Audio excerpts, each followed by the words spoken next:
where we are learning about candlestick patterns. Till now, we have been learning about candlestick patterns that were formed by two candles, as in bullish engulfing one, where a green candle engulfed a red candle, dark cloud, where a red candle engulfed half of the green candle. So these were candlestick patterns made with two candles. Now we will learn about candlestick patterns made of three candles. So we'll start with three black rows. Three black rows is a bearish pattern.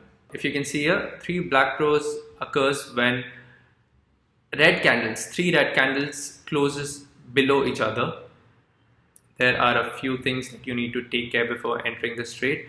First, there should be an uptrend going on. Next, the entry would be below the low of the third red candle. The target would be your next support, and your stop loss would be first red candle's high. This is a very strong pattern. We will look into an example. If you can see here, this is a chart of Maruti.